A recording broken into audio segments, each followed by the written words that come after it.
Hey, what's going on, everyone? I'm back for another Slim Sports interview. And as always, I'm your host, Jay Slim. And joining me today is a 6 foot wide receiver that is looking for a new home in the transfer portal right now. Just got done with his best season yet, coming from Akron. I'm talking about Adrian Norton. What's going on, man? How's it going?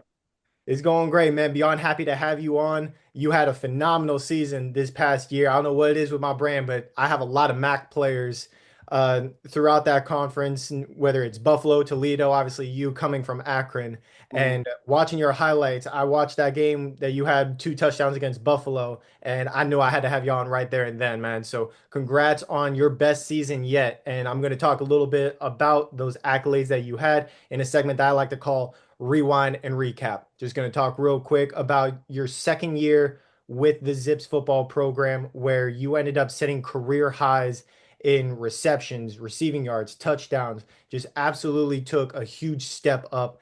And this is all coming off of you were a 3-star recruit out of high school, ranked by 247 Sports. Mhm. And now after this past season, you're an all-max second team member for the 2024 season. So you have a lot of accomplishments just from this past year and definitely a whole lot more to come. But I do want to ask you, obviously, talked about how you set career highs. Your first year, you only had 9 receptions as a freshman. And this past season, 43, you were that wide receiver number one option, had 7 touchdowns, over 800 yards. How did you grow your game from your first year to your second year to be able to become that main option? Well, for starters, man, God has blessed me abundantly throughout my time in the football world. So, for starters, all credit goes to him because without him, I wouldn't be able to be in the position that I'm in right now. Um, on top of that, I got to thank the coaching staff at Akron for developing me and putting trust in me going into this next season. Um, my first year, I was anticipating a little more time on the field, but it just wasn't my time to do what I was able to do. And I was given this opportunity this year and made the most of it. Yeah, overall 831 receiving yards. That was fifth in the MAC. Averaged 19.3 yards per reception. That ranked second in the conference. And like I said, those 7 touchdowns, you did your part. You did whatever you could to help out your team. Unfortunately, obviously the season didn't go the way that the Zips wanted it to. You guys ended up going 4-8 overall, 3-5 in conference action. How did you find ways to be that bright spot to still produce for your team, even though you guys had struggles throughout the season? Well, I mean, there's only so much I can do in a sense of I'm just a receiver. You know what I'm saying? I'm one part of the whole entire offense.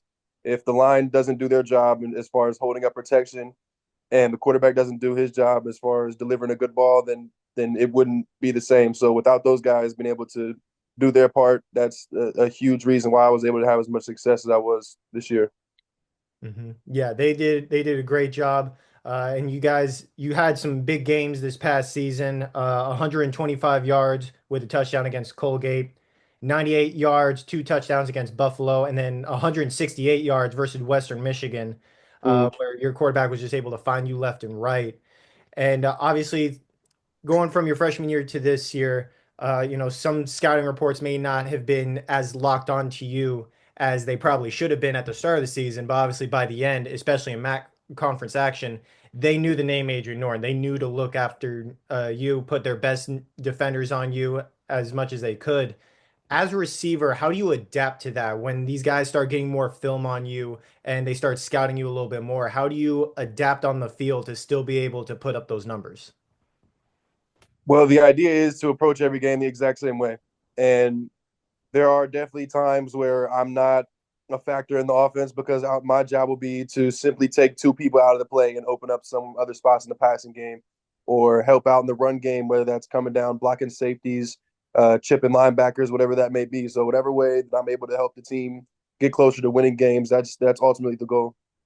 That's a great mentality. Got to help your other teammates make plays so you can also make those plays. And you had quite a few of them. And I'm going to talk about a few of them right here in a segment that I like to call Make That Play. And I looked at all of your touchdowns. I looked at some of your top receptions that you had from this past season. I have my top three right here, but I do want to ask you, what would you say was your top play from the 2024 season? I would probably say the catch I had against Kent State where I had to completely like turn around and adjust to the ball. I think that was it took a lot of skill, and it was something I was working on in the off season as far as retracking those balls that are seemingly like behind or out of my vision and being able to turn and catch those late. Okay, yeah, it's always that always amazes me how the receivers like yourself are able to adapt in those situations, especially if you have a defender right on you, stuff like that. Mm-hmm. The three that I have are all touchdowns. Um, I have the one where you reached out against Eastern Michigan for a touchdown to retake the lead late in the game, 25-21, ended up being the game-winning touchdown. Your Mm-hmm. defense held strong and kept Eastern Michigan from scoring in the final minutes. Number two, I have a touchdown catch against Buffalo in the fourth quarter where you had defender to your left, defender to your right, and your quarterback fitted right in there. You stayed strong, got that touchdown, and then a 32-yard touchdown catch against Rutgers uh, early on in the third quarter. I know going against a Big Ten, any kind of Power Five school, if you're able to score against them, that's showing your skill set that you can compete with them. So Mm-hmm. those are the three that I have for make that play. And those plays, the one that you talked about, all the plays that you made throughout the season are what helped you earn the accolade of being an all MAC conference player. What did that mean to you to earn that honor so early on in your career to be an all conference performer? Man, it's unbelievable, man. Like from where I came and where I like where this journey started as far as football, man. I'm just so thankful that God has blessed me the way that He has, man. Like I get emotional just talking about it because there was a point where I didn't know if I was going to play college ball, and this staff at Akron gave me a chance when nobody else would. So it's truly a blessing, man. It's truly a blessing.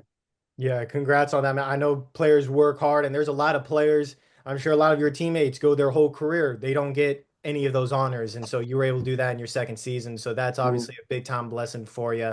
And after such a successful season at Akron, you did enter your name into the transfer portal. I know there's a lot of love between you and the Zips program, but mm. talk to me real quick about that decision to enter the portal, because I know that's always a very tough move for any kind of athlete.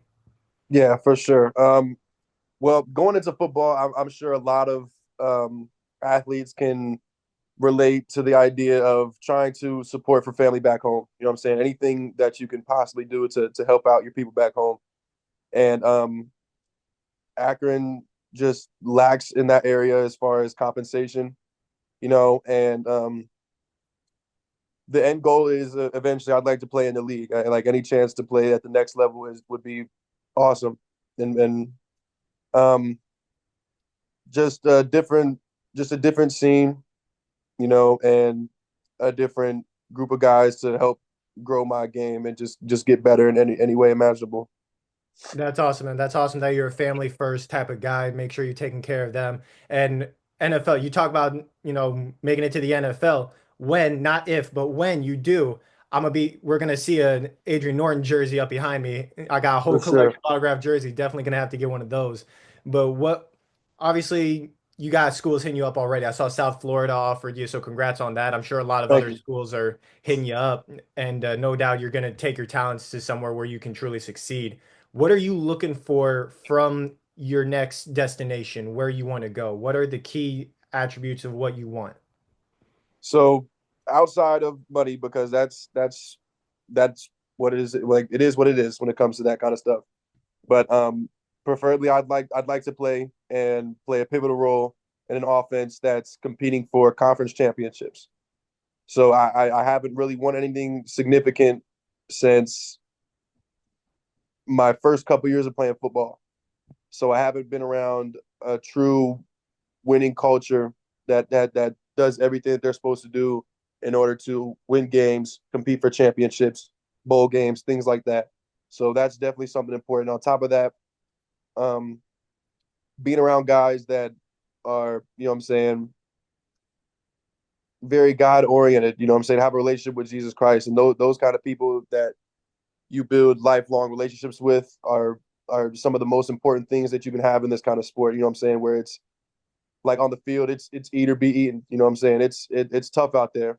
And to have people to, what I'm saying, lean on and be there to support them That's something that's very important. And I've met plenty of people like that in the Akron program. That's awesome, man. That's a great mentality to have, and obviously you have all the skill sets that you have already, coming from Akron to wherever you end up at. So no doubt teams are going to be looking at you as a guy that can come in and be that wide receiver number one option.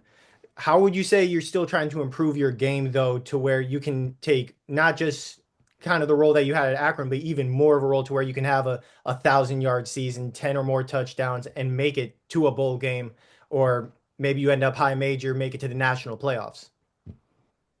So for starters, I would say my speed, and I'm not super quick. I could have a better first step and whatnot, and better pull away speed. Also, I'd like to be a little heavier, to be more solid, so I can break some tackles and get more yards after contact, stuff like that. Yeah, that those are two great things that you want to work on, and that shows that you're aware of where you need to improve, and that's what helps make a great player is where they know they can improve. I love having great players on. Obviously, you're one of them. I do have a segment that I like to call "Who's Up Next." In this segment, you give me however many names you want to on who I should reach out to have onto the podcast as well. I got two rules for it. First one is whatever names you give me. You have to help me get them on. You have to help me reach out to them. Number two, at least one of them can't be a teammate from Akron this past season. Okay. All right. Ah, I'm not sure off the top of my head. Not sure off the top of your head. That's fine, Nah. man. I'm sure there's a lot of different names from Akron, and I know you got a lot of friends at different schools, Mhm. so that's all good. If you ever think of anybody, reach out, let me know. But definitely excited for you, man. Throughout your career, I know your first year didn't go the way you wanted to, like you said, but this second year having all those accomplishments, and you're going to continue those accomplishments moving forward. But what is next for you as far as, what your goals throughout the next couple of years are looking like to prepare yourself for that NFL level. Stats and accolades are going to come, but I just want to be familiarized with a winning mentality and competitive nature. Just grinding and just getting taking those steps to reach my full potential as a player to help my team be successful, which is ultimately the most important for me. That's awesome, man. That's great to hear from you. Players like you, I mean, you hear all these guys that hype themselves up, but you recognizing, all right, I need to get better. I want to keep going. Got to work as hard as I can. Those are the type of players that do make it to the league, man. So congrats on this past season. Like I said, I'm going to be tuning into all of your games throughout the rest of your career. Since you were on the Slim Sport podcast, I always check out your guys' stats. So keep doing your thing, man. Stay in touch, and I can't wait to have you on again next year, man. Thank you so much. For sure. Thank you, Jay.